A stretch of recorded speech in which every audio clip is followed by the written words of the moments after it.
you know, if you do see an immigrant that just recently graduated, that you always keep an open mind, because it was so hard to find a job as soon as you get out of school, because you're different, right? So different is new. And so I hope that you guys can always keep an open mind and help in immigrants, right? Because they're far away from their homes and they come here for better opportunities. So I always feel like I'm always 5 to 10 steps behind someone that's been born here, someone that's, you know, been in Kansas City. But that's all right. We'll make it work. I'll catch up.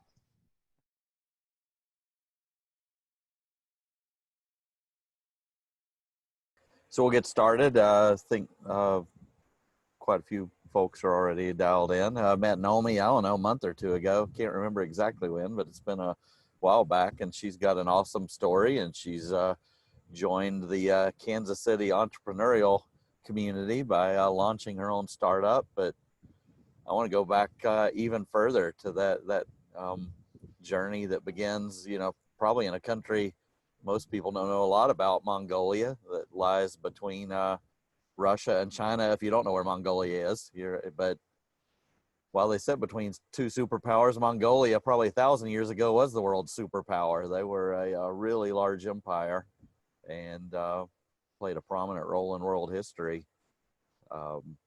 So I'm just fascinated to hear about the beginning of your journey and what was life like in Mongolia, and what inspired you to make your way to the U.S. and then this entrepreneurial journey that came along. Kind of just walk us through that story, Nomi. Thank you everyone, and thanks Randy for inviting me to talk today. I feel really honored to be sitting here, and when I say that this would have been just a dream, just like a year ago, it's true. And I would have never imagined that. This is way above my dreams to be in Kansas City, to have started something and to be in a community like this where people are interested in my story. And you're right, Randy, it's a country in the middle of, some people say it's nowhere. It's between Russia and China. And a little bit about growing up there. It was very, very different than how my kids are growing up here. My kids are so lucky here with everything kind of given to them.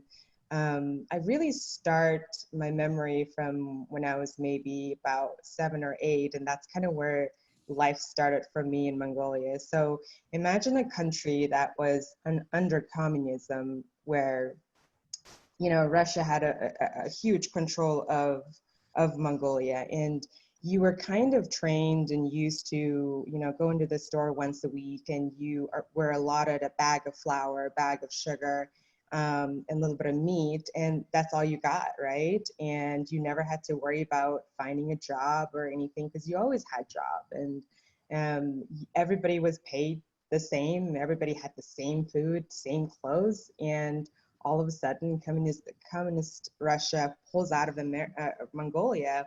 And now people are all of a sudden shocked, because now they have to figure out, what are they going to do to get food? How are they going to find jobs? How are they going to feed their families? Not that I'm saying communism was good, but it was just such a shock system to people that were so used to having everything. And so overnight, we just became super poor, where, you know, nobody had jobs, nobody had food. And this is kind of where life got interesting for me. It's actually a really safe country. It's awesome in a way that you have a lot of freedom.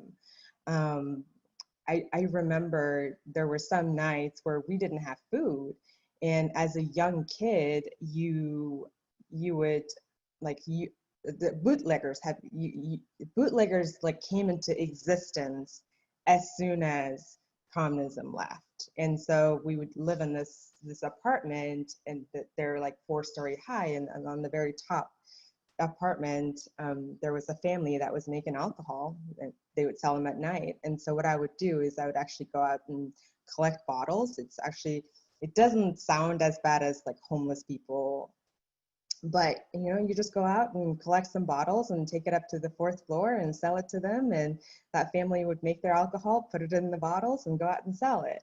And so I would make money that way. And I think that's kind of where I started to kind of understand that, you know what, you can work, you can make money, and entrepreneurial kind of spirit kind of got into my bones. And my family, what would I do with that money that I sold the bottles for? I would save them up. My parents were both smokers, and they would always run out of cigarettes. And so I would take the money, go buy some cigarettes, and I'd stash them because, you know, as a kid, all you want to do is make your parents happy. And so whenever they'd run out of cigarettes, I would pull the cigarettes out and they'd be so happy, like, oh my gosh. And then after a while, they got used to it. And sometimes I wouldn't have them stashed and they'd be like, come on, you got to stash somewhere. Like, give us some of your cigarettes. That's really how I really remember that happy childhood of growing up in Mongolia. And it's just making my parents happy. And then life got better. My parents, and this is also when I realized that, you know, people have to make sacrifices to take care of their family. My parents decided there was no jobs in Mongolia, so they had to go to South Korea. They had to leave me with their family and go and live and work in Korea. And I think that was for about 2 years. And I would just go from staying with aunt and uncle to another aunt and uncle. And this is when I kind of, and I was maybe 9 years old, and this is when I learned that you have to be independent, and you live in different households. You have to deal with different kinds of people. That's what's really made me really strong. And also understanding that my family, like, that had to have been so hard for them to leave your kids, to go to a whole different country, and you don't know the language, right? So that's kind of where they started their life. And then they came back, they got me back, and we all decided that we're going to move to Canada. So my parents took us to Canada so that I can get a better education, I can learn English. And I was in high school at that time. And I remember my parents working so hard. They would have 2 jobs. They would wake up in the morning, one would go wash cars and then come home around 2 o'clock and then, you know, shower, go to another restaurant and work.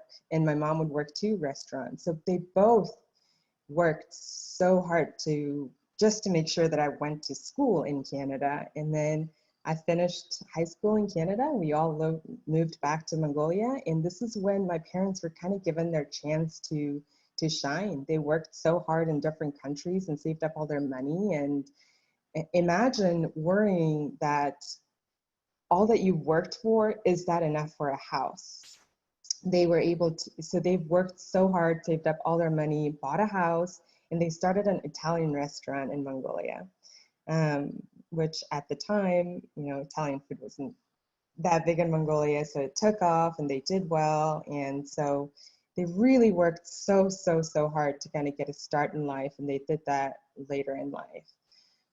So lived in Mongolia, finished my school, and decided that I kind of missed the USA, Canada world, and I wanted to come back to the United States. And that was about 14 years ago. And it looks like there's a school teacher here, so she'll get a kick out of this, but I was wanting to get my MBA degree. So I looked through schools.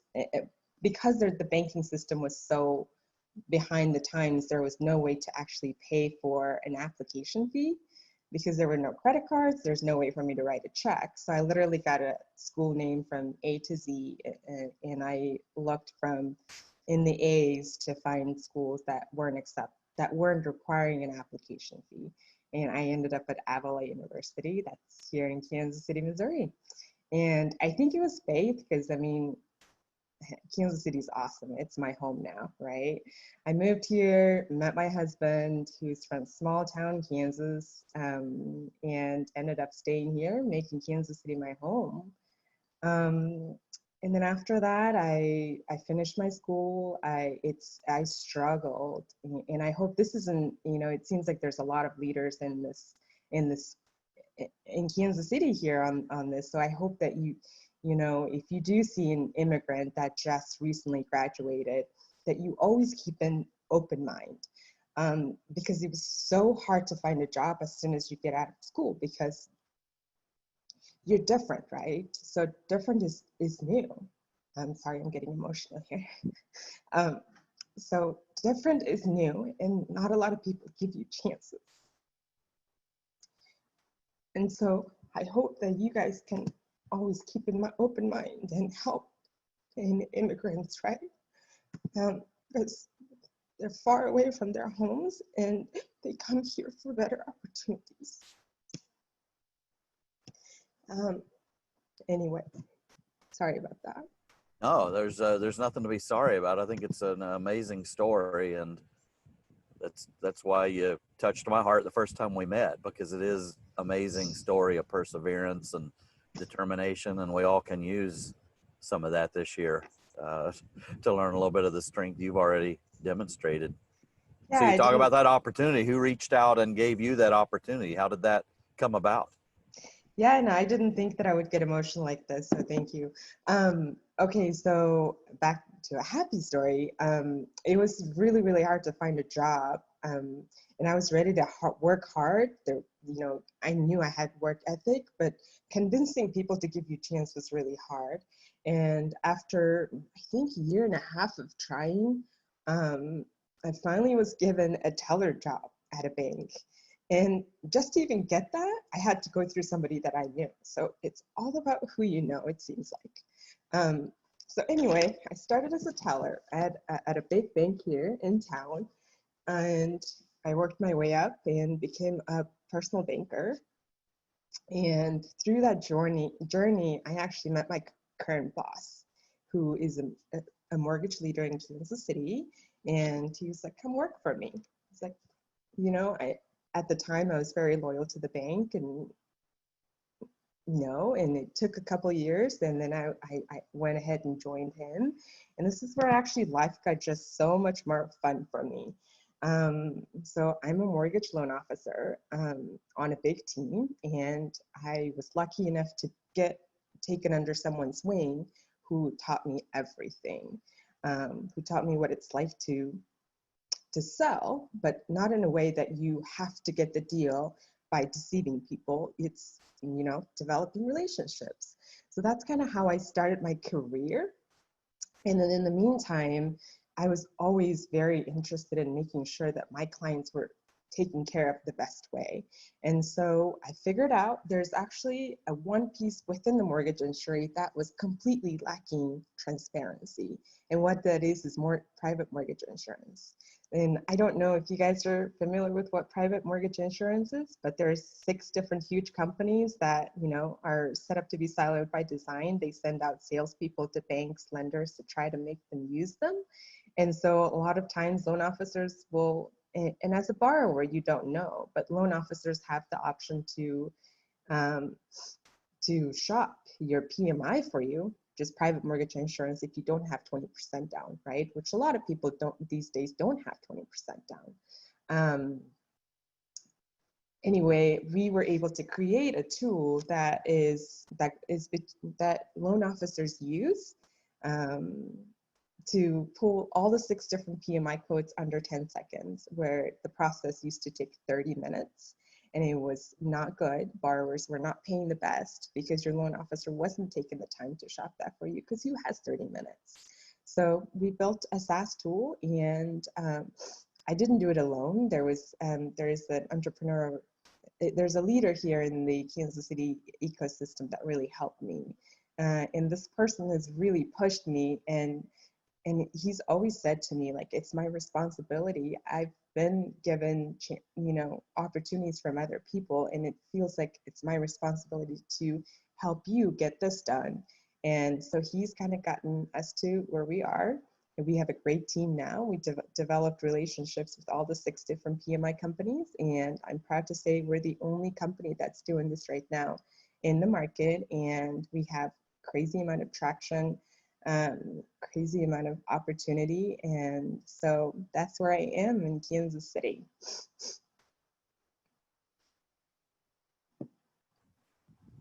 Well, that's awesome. If you have questions, type them in the chat and we will unmute you. There's a lot that you got in that short amount of story. Yeah, I didn't want to bore people either. No, it's amazing. I'm inspired by all that you've done. Going back to early childhood, what were schools like in Mongolia? You said your parents felt a need to take you to Canada. Is that what really helped prepare? Do you think school in Canada helped prepare you for success? Do you think what you learned early on was part of that? I really think schools are kind of similar everywhere you go. I mean, of course, in Mongolia, you always want to be known as having education from Canada and in United States. They just regard you really highly, right? But I think it's the street smarts that you learn from living as a childhood, that you get from living freely and learning independence. Those are the things that really are the biggest driver behind who I am today. In terms of maybe the difference between the education system in Mongolia and here is, in Mongolia, it's very much, you learn this, you don't think outside the box, right? This is the box that you're in, and this is what you're supposed to learn. Where in Canada and United States, it's a little bit more of, think outside the box, like you be creative. And so I'm lucky to have been able to given the opportunity to learn both sides of it. And yeah, so there's no question, the education here in Canada is always better. But just combined with good education and the street smarts, that's what got me here, I think. I'm assuming you knew nothing about Avila or Kansas City when you headed this way. No, I had no idea about Kansas City, and I got here and we literally, I had to find a car and I had to find a place to stay really fast. So I got here, some Mongolians were like, I landed in Chicago, there were some Mongolians that were helping me, and they said, go on Craigslist. So I went on Craigslist, I looked at a car, and I found a little house by, it was like in a really bad area to begin with, but I had no idea. I came here, got into the apartment, it was like a house with a couple other guys, and they were like, where's your clothes? And I'm like, I have 2 suitcases. I can't bring anything more on a plane. So, and literally I was like, do you have anything to sleep on? That's kind of how I started. And I like to tell people that I came with 1 bowl, 1 spoon, and 1 fork, because that's what you need to do to have your first meal. And I remember buying my car, going to Walmart and getting a water boiler. That was my very first purchase, because I had a bowl, I had a fork, and I just needed a ramen. So I remember that, and people are always like, whatever, Nomi, but that's the truth. What else can you bring on airplanes? That's how it started. Sorry, what was your question? I'm so sorry. Well, I'm gonna start unmuting folks because we got questions coming in. John, I've unmuted you if you want to unmute. My question, Nomi, goes back to Mongolia. I'm just curious of the timing of when Russia rule ended, and then what kind of economy, government is in Mongolia today? It was in the 1990s when Russia pulled out, and the government, it's very sad. It's very corrupt. It's so corrupt right now. I mean, my mom was visiting me here. And she was supposed to go back in January, but the government just shut the borders on their people. So she was stuck here for 6 months. And the reason behind that was they wanted to send charter flights to people to pick them up. They weren't allowing any other airlines. That say they shut their own citizens out. And it was money behind it. People had to pay bribes. My mom had to pay bribe to go back home. So imagine living in a country that's so corrupt, and there's just crazy amount of greed there. There's freedom in terms of, no one, like it's not as bad as China, where they're censoring your usage of like Facebook, etc. There's freedom in that aspect, but it is so corrupt. It's so corrupt. And the economy, because it's so corrupt, it just seems like even though if it's going good, it just gets shut down because of the corruptness. Hi, thank you for your story. It's pretty incredible how you ended up at Avila. What kind of advice would you give to students who are just getting out trying to find a job? You said that it took you a year or more and that it ended up being who you knew. So how did you make the connections, and what advice would you give them? That's an amazing question, and that's really hard because as an international student, you want to know people, but you can't. Where do you go to know people, right? So I think that as a society or as a community, we just have to get better and keep an open eye and make sure that the universities are helping these students, right? Because I just can't see, you know, imagine you go into a whole different country and all you know is your school, and the only place that you go to is your school and your home. And I don't know, because if it was because Avila was such a small school, right? My network just initially wasn't big enough. And how do you go and grow that? You don't know where to start. You want to do it, but you don't know where to start. So I think it's as much work we can do to raise awareness of and not only just international students, it's people that just want that chance, right? And I think being interviewed in so many different places, and I don't know if it's because of cultural differences and, you know, maybe me not being able to answer the questions that they want. It was very difficult to get through just in the initial phases of interviews. And so whether it be just companies making sure that they can see past, you know, the normal questions that the robotical questions they ask to get to really the root of the story, you know, because I think also maybe people just need to learn to tell their stories differently too. And that's something I'm learning right now, which is taking me 10, 11 years in the career world to try and figure that out. So it could be something as, you know, universities focusing on making sure that people are looking for jobs, know how to tell their stories, because I can guarantee you, if I knew how to tell my story as I do now, maybe I could have gotten those jobs, but I'm glad I didn't get those jobs because it led me where I am right now. Mike Kenny, I've unmuted you. Nomi, hey, great stuff. Thank you. You know, appreciate your tenacity and stick-to-itness. It's you know, very, very inspiring. But you alluded to beyond education, street smarts and various traits that made you successful as an entrepreneur. So really, I'll say two questions. One, what are those traits that you feel really propelled you forward, you know, in terms of your success? That's one. And then number two, as somewhat of an aside, you know, as a former military guy that spent 22 years in the service, and there's a few people here that can relate to that, paradoxically, you know, I found myself in a similar situation, in that I had a very closed and cloistered network of individuals. Then you come out into the private sector and you're having almost to build a network from scratch. And it becomes a challenge in terms of who is it that I need to know? You've got a variety of super connectors here, Randy, Linda Endicott, Drew Merowich, you know, a variety of people that if you know them, they can put you in touch with some other people, you know, and I know they've done that for me and I'm super grateful for that. But what have you found along your way to help enhance your network? Because to me, I found rather than being kind of almost incidental, it's an operation almost unto itself. Great questions.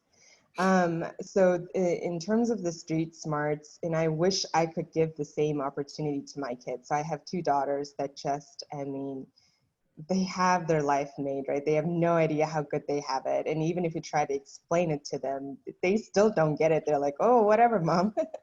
But it was very much just being on your own so much when you're a child and not have your parents do everything for you. You know, I realized there are so many parents that are so involved in their kids' activity, it just everything, right? And they're called the helicopter parents.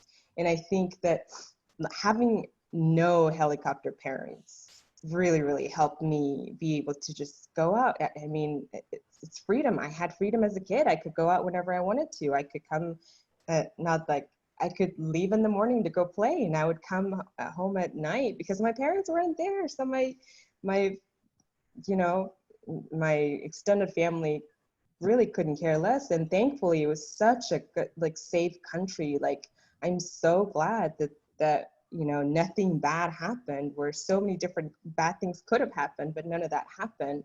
And it's a little bit difficult in this society because there's just so much fear of, you know, what could happen to my kids. And that kind of takes away from being able to learn street smartness, I think. And you just have to let your kids live. That's kind of, it's hard to do, but that's really, I think, where I learned to have the street smarts. And, you know, you learn to sell things to your friends and buy things for your friends. You realize how quickly you bought something wrong and you try to take it back. Those little lessons like that, they all help you become a good salesperson, you know, and be street smart. And then the second question, you know, it was very difficult. I'm actually very happy for Randy to connect me to all of you wonderful people here. This has just really started happening for me. It was 10, 11 years in just dreaming, and it's just coming true right now. And I got introduced to Randy through my business partner, who a lot of you might know, here in Kansas City. But, you know, it's all about meeting the right people, and the first person that gives you that opportunity and sees what you need, and then introducing you to another person. It was really, really difficult. It's not easy, for sure. So I don't know what we can do to empower other people to be able to join. And, as you know, whether there's more resources out on the internet, I don't know. I wish there was an answer, but it's just, I think, people like Randy doing what he's doing right now, he's given me an opportunity to connect with all of you. So really appreciate that. And I hope that in the future that I can go and I'll remember that Randy always. And you know, I'm going to do my job to make sure to introduce other people. And I hope that you guys can do the same too. Thank you very much. Brandon, I've unmuted you. Hey, good morning. I love the story. It's inspiring, to say the least. My question goes back to the person who took you under their wing.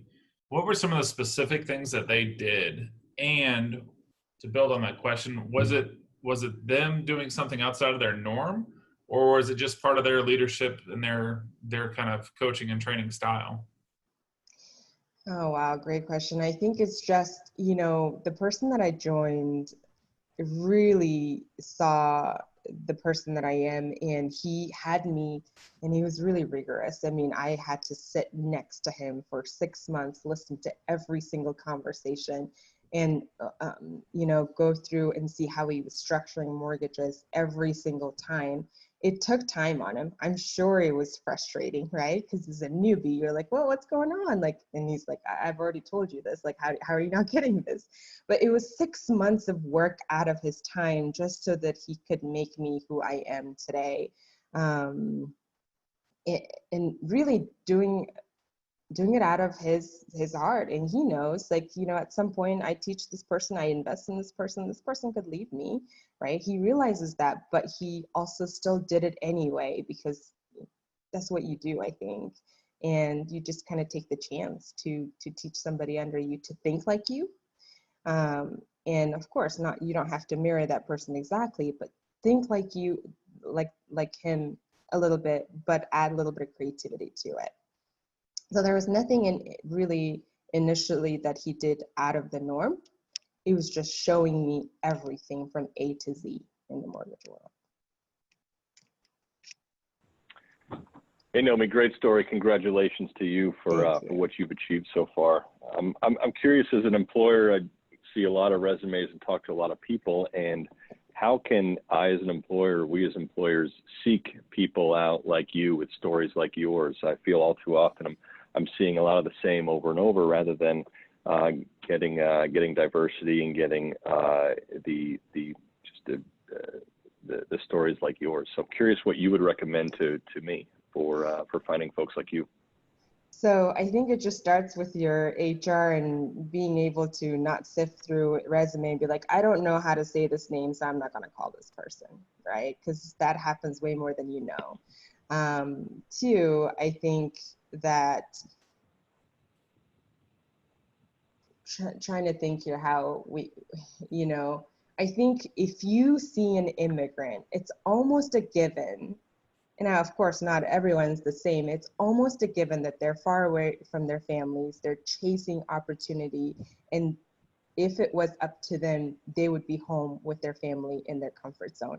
So they're already taking the first step to get out of that comfort zone while missing their family. Well, they're going through so much more. So I think that one, being able to not pass through them just because their names are different. Two, being able to realize that they're here for different opportunities and they're not going to just waste your time, because some days I don't want to do my job, but guess what I think at the end of the day?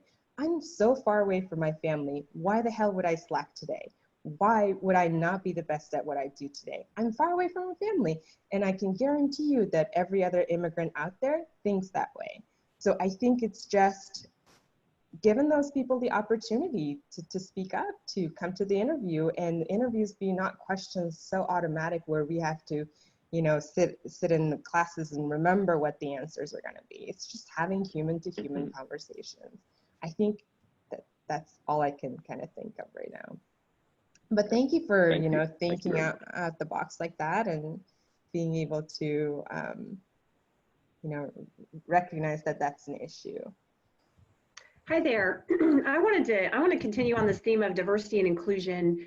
And before I ask my question, I just want to point out that by you telling your story, here's what it did for me, is it reminded me to remind my children when they're on a college campus and they see people that don't look like them, that maybe look confused or lonely, that just to reach out. And so my point in telling you that is by you telling your story, it helps others understand the importance of diversity and inclusion. And so I think while you've told it from an entrepreneurial perspective, there's a whole other piece there that I think a lot of people could benefit from. So what I wanted to ask you was, when you were doing mortgage lending, one of the things we know about home ownership is that it's a differentiator, frankly, between people of color and white people, even in Kansas City, in terms of the way they grow their wealth. So even though people have jobs, really wealth comes from home ownership. And we know that home ownership is tough to come by, in part because mortgage lenders aren't always thinking about whether or not that's too risky or not risky. And it feels like you've been playing in this since you started lending money. What can you teach us or teach the community about how to look at home ownership and lending money, and maybe it's not just homes, right? Maybe it's for businesses, et cetera, to people of color, to minorities, et cetera? That's a wonderful question. And I kind of want to comment on your first comment too, is, you're right. We've got to be kind to one another and look out for all the immigrants and the different people other than you. I mean, I have a daughter, she's half American, half Asian. And we go to and it's nothing negative, but we go to a school here where majority of the kids are white, and it's not because it's different, right? So they see my kid and they say, why is your hair different? Well, you're a little bit different. So if you've got kids that are, young, start young so that they understand. And it's not because they're born racist, it's because they don't know what's different. So make sure your kids could, understand that different is okay. And, most of the times the parents just hang out in their little cliques, right? And the kids just kind of hang out that way. And so you kind of naturally leave out the people that may be like me, right? And the kids feel that too. So I love that you brought that up, but yeah, that's amazing that, that I can have a little bit of part to say in that. And then in terms of home lending, it's really actually my business is associated with being able to kind of provide that, not to just minority people, but to people that don't have as much money. Everybody has this understanding that you've got to have a 20% down to buy a home. It's not true. Everybody's so scared of PMI, and it is not that bad. And our tool basically makes sure that borrowers are getting the cheapest PMI out there, correct? So that in a way, we're kind of helping bridge that gap. But to your specific question of how can we help minorities get into a home, it's all about education. Not a lot of people know that all you got to do is put 3% down to be in a home. And, you know, home ownership is the best way to build your wealth. And people don't realize that. And we just have to do a better job as a community to make sure that the people that don't have the education to understand that home, this is where you make your money, where you have your wealth, they understand. You know, we do our job to go out and communicate this to, especially the areas that are not getting this education. And when you're given, it's all about education. Power, knowledge is power. When you know that all you have to save up for 3% is what you need to buy a home, people go out there and do it. It's just reaching to those people and making them understand, you can do this, save 3% down. You can do this on this credit. So there needs to be some sort of way our community can do a little bit better in terms of reaching those kinds of clients, whether that be through their current banks. There's just got to be more work done. Congratulations on your journey, and we're fortunate to have you in the States and in Kansas City. So thank you for being here, and thank you for cranking on the business and what you bring to our culture. So thank you for that. Kaylin and Randy kind of touched upon a couple of my original thoughts, so I'm going to delve a little bit deeper. And again, I really appreciate the way your story, and you took care of your parents. I'm still trying to do that with my in-laws. I think that's a really important thing that we need to do in life. But I'm going to flip it a little bit, because I was fascinated when you were saying how your daughters, their life growing up, they don't have to go out and collect bottles. They don't have to, the grit and the hustle that you had in a safe environment. And then I think we all want more for our children. And one of my hypotheses is because we want to take care of our children, they're our blood, we do too much for them. We helicopter them, we coddle them, we don't want to see them fail because it hurts. But so much is learned from that. How do we, in our culture, how do we kick them in the butt, and how do we let them fail? I mean, that's a personality question, but what I heard you say is that's so very important to, get out of the house, go play all day and come home at night. There'll be a meal here for you. Here's a sack lunch, go, right? Mm-hmm. We're terrified of that.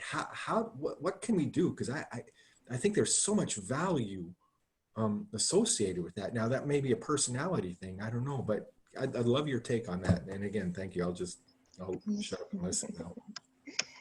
You know, I'm not going to say like I'm the best parent and know exactly how to parent my kids, but you're right. I kind of struggle with that same issue too. And I wish a lot of times that I could show them how people are living. And really the best thing that I do for my kids is I show them videos of, you know, kids in different countries, and whether this might be horrifying to them, I just want them to understand that this is what kids go through.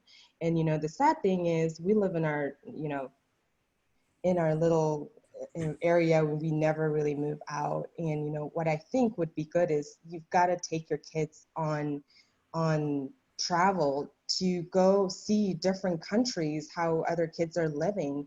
Go to Cuba. Americans can go to Cuba now, and your kids, their eyes, it'll just be crazy. If you go to a store in Cuba, it's empty. There's no toys, there's no electronics, and you go out in the street, you see a bunch of happy people. Everyone's so happy.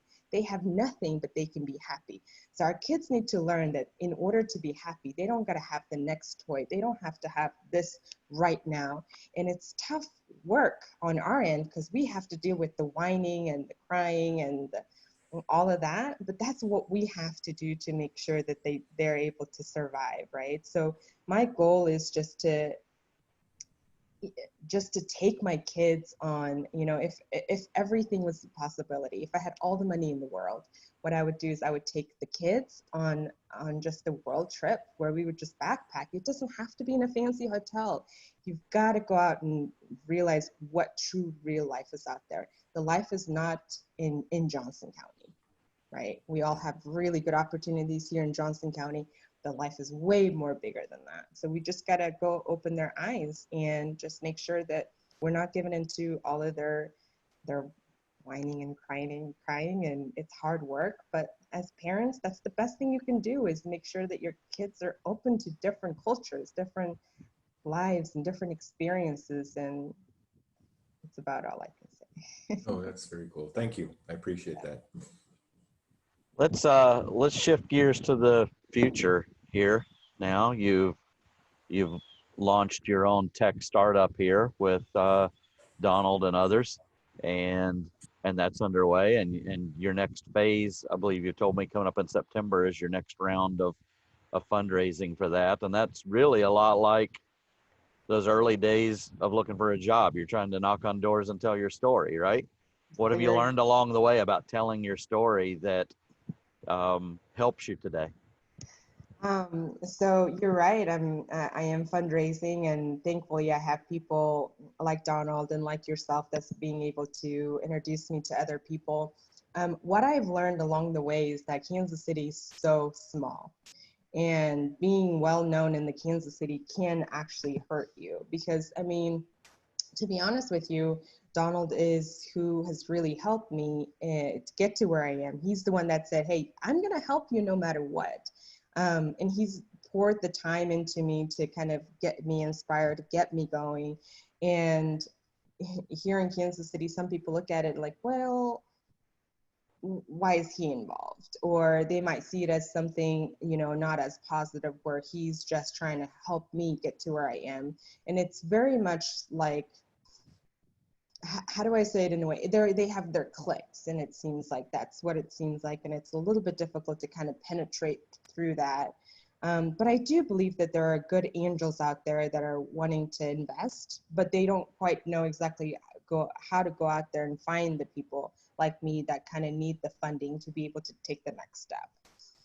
So I think, Randy, what you're doing to be able to communicate, you know, put people together really, really helps. But yeah, that's what I've learned, is that it's hard. They ask so much harder questions. They want you to do a lot of work, where maybe if you were on the coast, or maybe if you weren't a female, I don't really know. It could have been different, right?